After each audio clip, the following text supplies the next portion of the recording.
Til að prenta Google Docs-skjal þá annaðhvort að fara inn í skrá og ýta á prenta eða eins og þið sjáið hér hægt að ýta líka Ctrl+P. Mér finnst mjög gott að nota lyklaborðsskipanir. Þannig að ég ýti á Ctrl+P, þá kemur upp prentglugginn.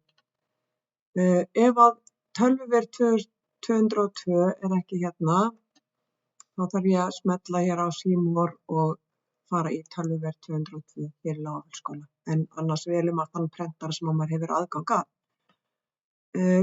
Hér í More Settings þá ágætt að hafa print both sides, því ef maður væri að prenta marga blaðsíður þá ágætt að spara pappír með því að gera það. En einnig þarf að passa upp á að maður sé með A4 valið. Síðan ýtir maður hérna bara print og blaðið ætti að koma út í prentaranum.